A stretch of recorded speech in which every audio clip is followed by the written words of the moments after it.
Olá, o Trabalho Legal está no ar e você vai ver nesta edição. O que mudou na vida dos empregados domésticos após as alterações na lei.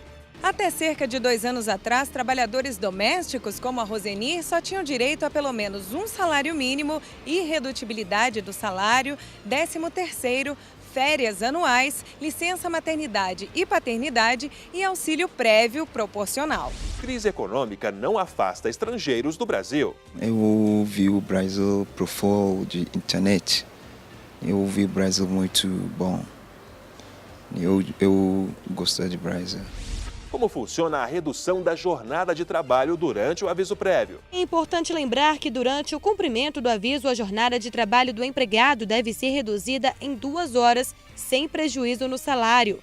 Mas ele também pode optar por trabalhar em período integral, podendo faltar 7 dias corridos. E ainda, a rotina de um tratador de animais. O primeiro desafio da profissão de um tratador de serpentes é ver o medo.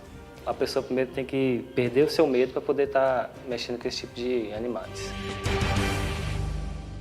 Olá, seja bem-vindo ao Trabalho Legal, programa do Ministério Público do Trabalho em parceria com a Associação Nacional dos Procuradores do Trabalho. Até 2013, empregados domésticos não tinham os mesmos direitos de qualquer outro trabalhador, mesmo com carteira assinada. Desde a promulgação da Emenda Constitucional 72 e da regulamentação dos direitos desses empregados, muita coisa mudou.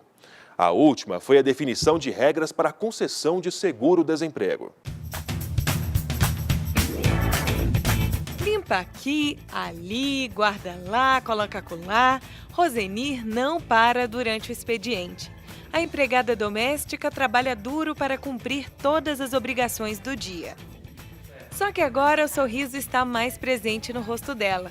Isso porque os dias atuais da profissão são bem melhores. Eu comecei a trabalhar com 8 anos de idade. Eu cuidava de umas crianças, né? Assim, na casa da pessoa, fazia as coisas, ajudava a fazer as coisas. Com 18 anos, eu vim para Brasília, em 92, e aí eu comecei a trabalhar na casa da Maria do Carmo, que é a cunhada dela. Aí trabalhei 16 anos, aí depois eu saí de lá e vim para aqui. Aqui eu tô, agora em fevereiro faz 7 anos que eu tô aqui. Até cerca de 2 anos atrás, trabalhadores domésticos como a Rosenir só tinham direito a pelo menos um salário mínimo, irredutibilidade do salário, 13º, férias anuais, licença maternidade e paternidade e auxílio prévio proporcional. De 2013 para cá, ela vem conquistando os mesmos direitos da maioria dos trabalhadores com carteira assinada.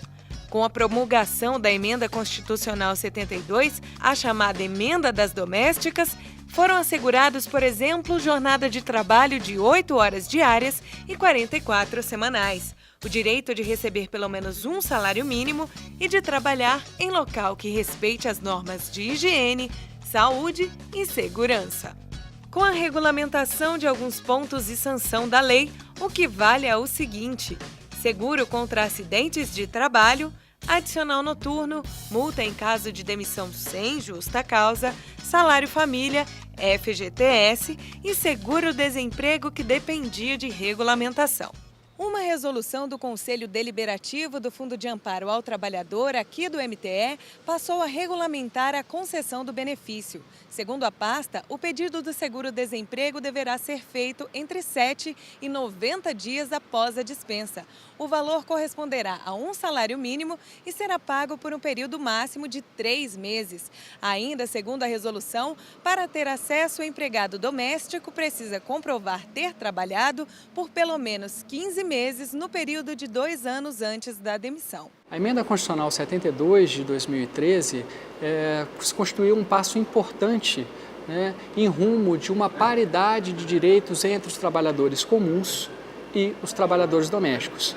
É bem verdade que ela não atinge plenamente esta paridade, né, essa igualdade de direitos, mas muitos direitos que até então eram excluídos aos trabalhadores domésticos foram reconhecidos, né, a partir da Emenda Constitucional 72 de 2003. Apesar das atividades diárias, a patroa está sempre ao lado para colocar as questões trabalhistas em dia com a empregada. uma tarefa difícil. Não foi fácil inscrevê-la para receber o fundo de garantia. Tinha muita burocracia, entende? Você tinha que ir no INSS,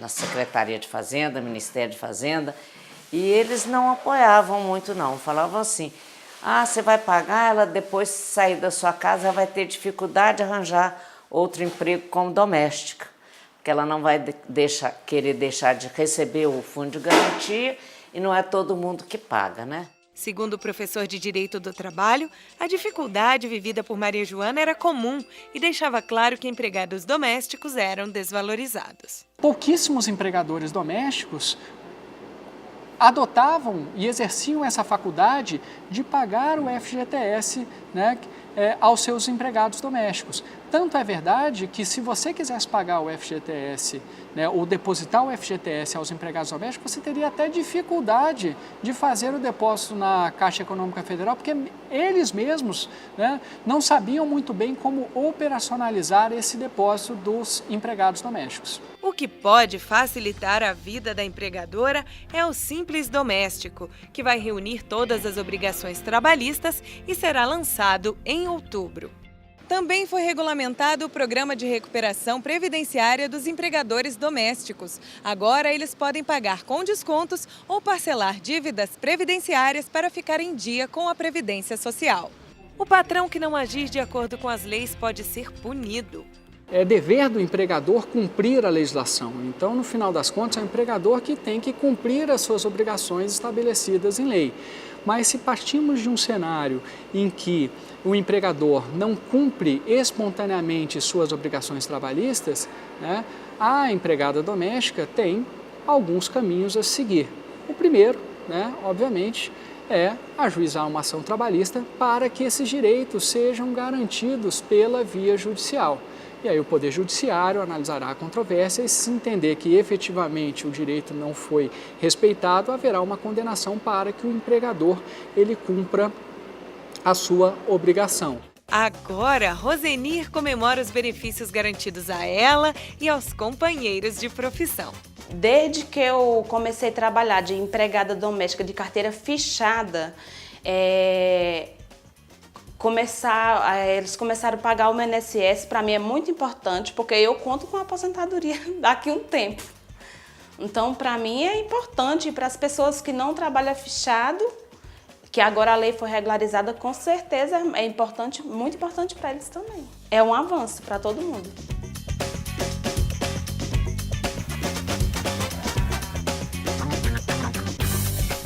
O trabalhador, quando demitido, pode optar por reduzir a jornada de duas formas. As regras você confere agora na reportagem de Voana Carvalho. Nas relações de emprego, quando uma parte deseja rescindir o contrato de trabalho, é preciso notificar a outra antecipadamente. Isso é feito por meio do aviso prévio, que tem o objetivo de possibilitar ao empregador o preenchimento do cargo vago e ao empregado uma nova colocação no mercado.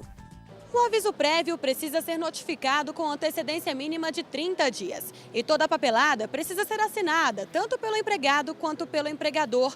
Caso o trabalhador não avise, o patrão pode descontar o valor da rescisão contratual. E a falta do aviso pelo chefe dá o direito ao trabalhador de receber os salários correspondentes ao prazo do aviso. A Lei 12.506 estabelece a concessão do aviso prévio de 30 dias para o trabalhador que possui menos de um ano na empresa, aumentando 3 dias para cada ano trabalhado. E o cumprimento do aviso pode chegar a até 90 dias. E se durante o cumprimento do aviso prévio o trabalhador faltar? Não havendo justificativa para a falta durante do aviso prévio, pode ser descontado normalmente, não tem nenhum problema. Também é importante lembrar que durante o cumprimento do aviso, a jornada de trabalho do empregado deve ser reduzida em 2 horas, sem prejuízo no salário. Mas ele também pode optar por trabalhar em período integral, podendo faltar 7 dias corridos. Já para o trabalhador rural, a regra é diferente. O trabalhador rural, por demandar uma dificuldade maior para procurar emprego, dadas as distâncias e etc., ele tem um dia na semana para gozar de descanso e procurar um novo emprego. Essa mulher, que prefere não se identificar, cumpriu o aviso prévio de 30 dias. Ela trabalhou como secretária durante 1 ano e acabou sendo demitida. Mas ela afirma, apesar de ser desconfortável cumprir todos esses dias de trabalho, ela aproveitou a redução do horário para ir em busca de um novo emprego. Eu tinha a opção de sair 1 semana antes, 7 dias antes, ou eu entrava ou saía 2 horas mais cedo. Aí eu optei por sair 2 horas mais cedo, para poder, aí eu cumpri os 30 dias normal. Eu cheguei a procurar emprego, fiz algumas entrevistas, mas aproveitei também para ficar com meu filho, porque aí eu tive um tempinho a mais para poder ficar com ele, organizar minhas coisas em casa e até descansar um pouco mais para poder me preparar para poder procurar outro emprego.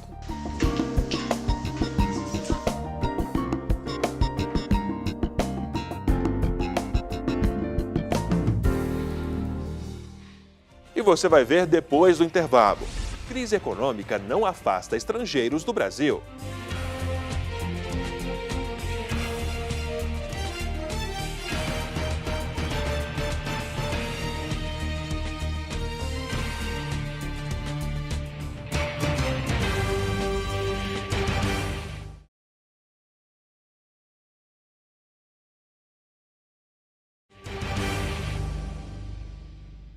O difícil momento econômico que o país atravessa na área econômica e o aumento da taxa de desemprego não tem afastado imigrantes do Brasil.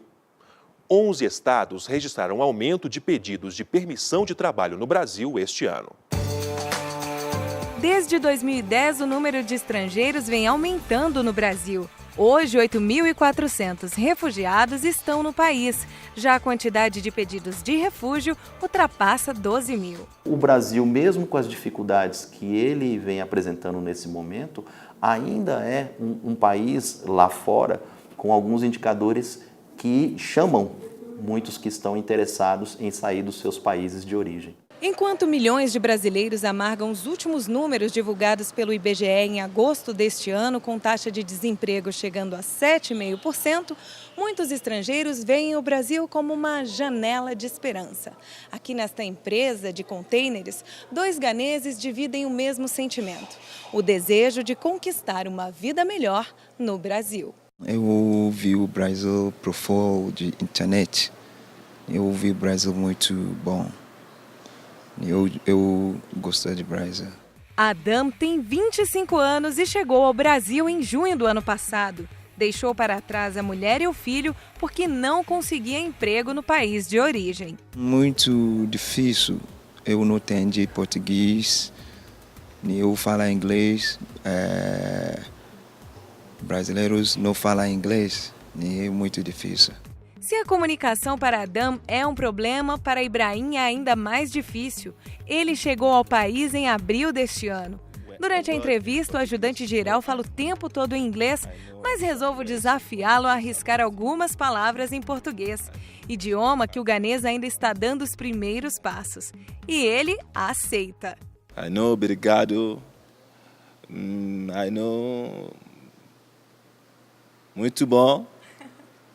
There are many. Tudo bem, tudo. I can't speak. I know, but I can't speak. O Lucas é o melhor amigo do Adam e do Ibrahim e é ele que auxilia os rapazes a se comunicar aqui na empresa. Não é isso, Lucas? É isso sim. Como eles veio de fora, não falam ainda o português bem correto, quando eles precisam de alguma ferramenta, algumas instruções de trabalho mesmo, eu sou o que passo mais ou menos as atividades que eles devem fazer. Atividades que são desempenhadas com muito capricho.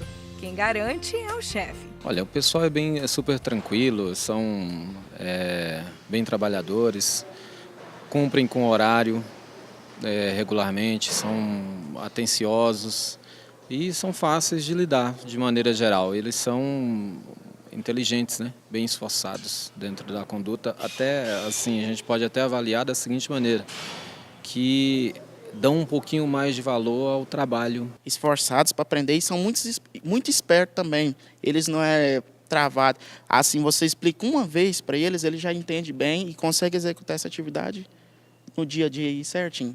Até o primeiro semestre deste ano, mais de 18 mil estrangeiros receberam autorização para trabalhar no Brasil. Ainda segundo o Ministério do Trabalho e Emprego, 11 estados apresentaram aumento no número de pedidos em relação ao mesmo período do ano passado. O Brasil tem muitas empresas, né, tem perspectivas sob o ponto de vista local. O Produto Interno Bruto brasileiro, apesar de apresentar resultados não tão favoráveis agora no ano de 2015, mas se ele for analisado levando-se em consideração algumas regiões, percebe-se que há uma diferença muito grande, né? Algumas regiões tendem a apresentar resultados totalmente diferentes do que está sinalizado para esse ano de 2015. Segundo os ganeses, a busca por emprego no país foi rápida, em média 3 semanas. Mas, de acordo com o economista, a crise migratória na Europa e Oriente Médio pode atrair mais estrangeiros para o Brasil. Muitas das pessoas acabam justamente pensando, refletindo sobre essas novas opções. Será que eu fico no meu país com tanta crise, tantos problemas, ou aposto, né, num país que, mesmo estando em crise, pode me dar talvez maiores oportunidades na vida? Ir embora do Brasil não está nos planos. Eu vou comprar casa, eu vou comprar carro, eu filhos, tudo aqui. Eu não vou lá, eu sou aqui.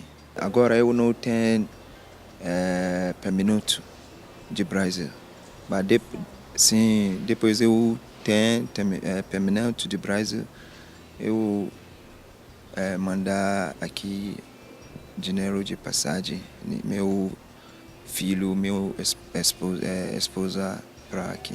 Todo mundo ganha, a gente ajudando eles e a gente trazendo esse pessoal para a empresa, a gente ganha também. Aí a gente aprende novas culturas, aprende com tudo.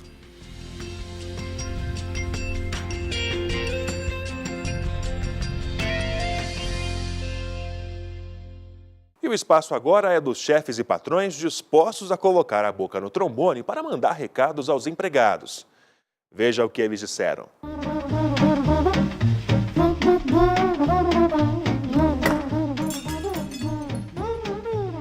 Olá, equipe do Colher de Pau. Quem gosta do WhatsApp, esquece, senão vai levar bronca. Um abraço a vocês, cuida melhor do trabalho. As meninas que trabalham comigo são minhas amigas, não são funcionárias, são amigas, são as famílias. Eu tenho elas como uma família aqui para mim. Então, trabalham muito bem e é obrigado por elas estarem aqui comigo. Funcionário, vocês garçom, parabéns para vocês, cozinheiro, saladeiro, enfim, todos. Faz parte dessa equipe, parabéns para vocês. Continue cada dia mais preparado para atender nossos clientes. É isso que nós queremos, que tenha um bom público de melhor qualidade e servido de bem. A equipe da Cozinha Café Brasil está de parabéns. Eu estou muito feliz de estar trabalhando com vocês. Um abraço, beijo para todos.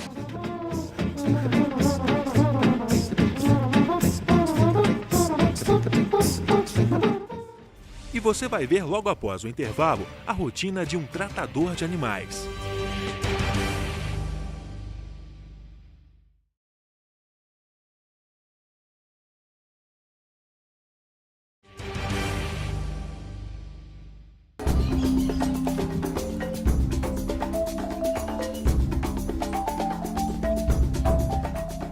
Trabalho Legal de volta e, como você pode perceber, fora do estúdio.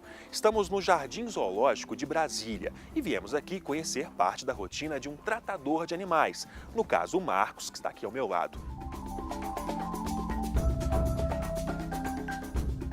Marcos, obrigado por ter aceito o nosso convite. Nada. O que faz um tratador de animais? O tratador de animais, ele faz observação, alimentação e manutenção no recinto. Geralmente você cuida de quais animais aqui? Serpentes, jacaré, teiu, iguana e jabutis e tartarugas. E você atua na área há quanto tempo? No zoológico eu estou há 14 anos, mas na área de répteis mesmos eu estou há 8 anos. Esse aqui é o seu principal ambiente de trabalho, né? O que é esse recinto aqui? É a minha casa durante o dia, né? Meu local de trabalho, onde eu exerço a minha profissão como tratador. Aqui, então, é o serpentário. Isso, serpentário. A gente pode conhecer? Sim, claro. Vamos lá? É neste ambiente que ficam as cobras do Jardim Zoológico aqui de Brasília, né? Sim. Geralmente, quando você inicia o expediente, que tipo de cuidado ou precaução você toma? Quais são as primeiras atividades do dia? Pegar o equipamento e aí eu vou fazer o procedimento de observar a saúde do animal. De cada um deles eu vou fazer a observação. Que equipamento seria esse? O gancho, né? Que seria esse. Esse é o material essencial para o manejo de uma serpente. A luva, né? No caso, se a gente for pegar o animal com a mão, a gente utiliza esse tipo de luva. A luva cirúrgica, que é para procedimentos, né? O veterinário vem fazer medicação e a gente está contendo o animal. Esses são os materiais. E esse aqui para a gente fazer a alimentação da serpente. Falando em alimentação, qual é o ciclo de alimentação das cobras aqui do zoológico? O ciclo de alimentação é a cada 15 dias. Por quê? Porque a gente simula o ambiente natural, né? Porque na natureza o animal nem sempre ele tem aquele alimento toda hora para ele estar se alimentando. Outro local importante aqui do Serpentário é o ambiente reserva, né, Marcos? O que é esse ambiente reserva? O ambiente reserva são animais em quarentena, são serpentes que ficam em quarentena, que chegam aqui à base de apreensões que foram encontrados em algum local ou os que nascem aqui mesmo. Esses animais eles vêm a substituir os animais que vêm a óbito que estão em exposições. E você pode mostrar pra gente? Claro que sim. Vamos lá? As cobras que ficam guardadas aqui, então, não são expostas ao público ainda? Não. Esses aqui são os animais de quarentena, né? Essas são as cascavéis. A maioria delas vieram de apreensão, que apareceram em residências. Eu não sei se você aí de casa consegue ouvir, mas o chocalho, elas estão balançando o chocalho agora e isso é um aviso, né? A gente está aqui dentro, então ele é um animal que está avisando para a gente não chegar perto. Aqui também há outras cobras, né? Isso. Aqui a maioria, pelo que eu estou vendo aqui, são cascavéis, né? São cascavéis. É o que tem mais índice de ocorrência, são cascavéis aqui no Cerrado. E quais são as cobras mais perigosas aqui? Cascavel e jararaca. Aqui são áreas de exposição ao público, né? A gente tira o animal, bota numa caixa, fecha direitinho, entra, faz a manutenção e depois só devolvê-lo. Essa aqui é a parte interna. Aqui fica uma gaiola e, como você pode ver aí nas imagens, do lado de fora fica um vidro onde as pessoas, uma espécie de aquário, digamos assim, né, onde as pessoas têm acesso, né, podem visualizar as cobras, não é? Exato. Aqui, geralmente, ficam quantas cobras em cada gaiola, em cada ambiente desse? No máximo 3 animais em cada gaiola. Outra coisa que me chamou a atenção também aqui é o telefone da emergência de um hospital. Qual o objetivo dessa placa? No caso da gente vir sofrer um acidente com a serpente peçonhenta, e a gente, a primeira coisa é ligar no hospital informando qual foi o animal que a gente sofremos um acidente. Né? Para que eles já vão fazendo o procedimento, né? De quando a gente chegar lá, já ser aplicado o soro, né? O soro, o antiveneno. Cada animal tem uma ficha individual. E quais informações estão nessa ficha, Marcos? Nessa ficha, ela contém o registro do animal, né? Uma numeração, que é o microchip. Nós temos aqui o peso do animal, o seu comprimento e o dia que o animal foi alimentado ou não quis se alimentar. Falando em alimentação, geralmente o que as cobras costumam comer? São alimentadas com camundongo. Esses camundongos são animais criados aqui mesmo, né, para esse tipo de procedimento. E esse procedimento de alimentação você vai conferir agora.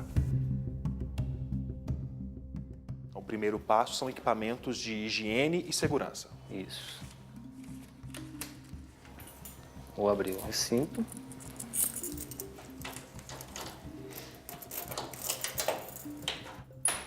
Aqui vai ser o gancho, né? Que é a ferramenta utilizada para esse tipo de procedimento.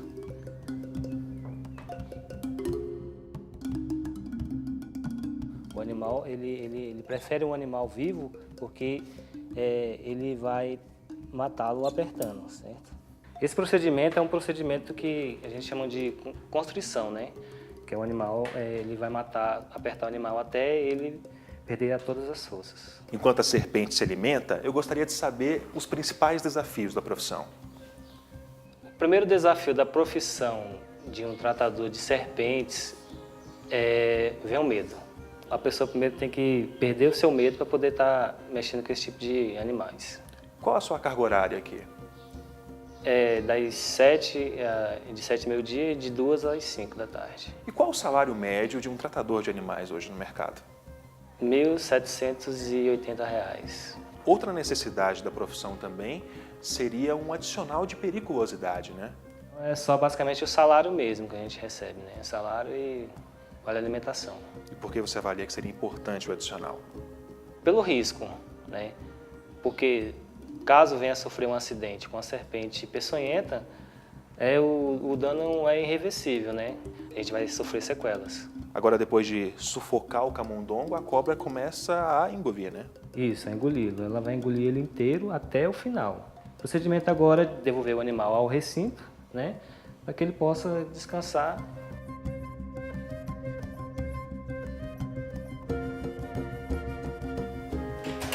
A cobra acabou de se alimentar, vai descansar um pouquinho, mas é importante lembrar também, né, Marcos, que nem todas as cobras que estão aqui no zoológico são venenosas ou agressivas, né? É o caso dessa aqui, por exemplo. Sim, a gente temos animais como a piton, né? É um animal asiático. É um animal que ele é dócil, né? Não é uma cobra venenosa. Não é uma cobra venenosa. Você pode retirá-la, a gente pode pegar, por exemplo? Sim, claro. Vou fazer o procedimento com a mão mesmo, sem usar o gancho, tá? Vou estar pegando. Quantos quilos, mais ou menos? Opa, ela já veio pra cá, mas não tem risco, né? Não, pode ficar tranquilo. Quantos quilos ela pesa? Aproximadamente 20 quilos. Mas é importante lembrar também para o pessoal que está acompanhando agora o Trabalho Legal que se a pessoa vê uma cobra na rua, não deve fazer o que você está fazendo aqui agora, né? Esse procedimento ele só pode ser feito pela Polícia Ambiental ou Corpo de Bombeiros. Se caso alguém venha encontrar um animal desse na rua, é ligar 193 ou o Disque 90. E quem está assistindo a gente agora e quer se tornar um tratador de animais, o que você tem a dizer? Tem que gostar de animais, tem que gostar de fazer esse tipo de trabalho. Né? Porque não é um trabalho assim tão fácil, né? Tem que exigir dedicação. Marcos, obrigado por receber a equipe do Trabalho Legal aqui no seu ambiente de trabalho. Obrigado a vocês por estar vindo aqui mostrar a nossa profissão. E você, tem alguma sugestão de reportagem? Então envie para o e-mail trabalholegal.pautas@gmail.com. Já para conhecer um pouco mais sobre o Ministério Público do Trabalho, acesse www.mpt.mp.br e também o Facebook ou o canal no YouTube. Esta edição do Trabalho Legal fica por aqui. Até a próxima!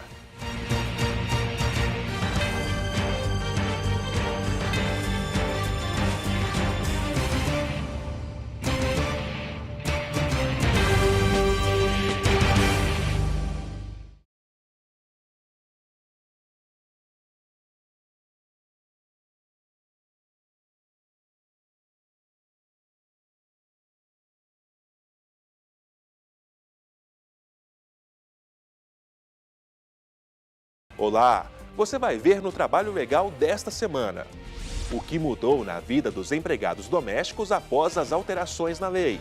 Até cerca de 2 anos atrás, trabalhadores domésticos como a Rosenir só tinham direito a pelo menos um salário mínimo, irredutibilidade do salário, 13º, férias anuais, licença maternidade e paternidade e auxílio prévio proporcional. Crise econômica não afasta estrangeiros do Brasil. Eu vi o Brasil por fora de internet. Eu vi o Brasil muito bom. Eu gostei do Brasil. Como funciona a redução da jornada de trabalho durante o aviso prévio? É importante lembrar que durante o cumprimento do aviso, a jornada de trabalho do empregado deve ser reduzida em 2 horas, sem prejuízo no salário. Mas ele também pode optar por trabalhar em período integral, podendo faltar 7 dias corridos. E ainda, a rotina de um tratador de animais. O primeiro desafio da profissão de um tratador de serpentes vem o medo. a pessoa primeiro tem que perder o seu medo para poder estar mexendo com esse tipo de animais. Espero você.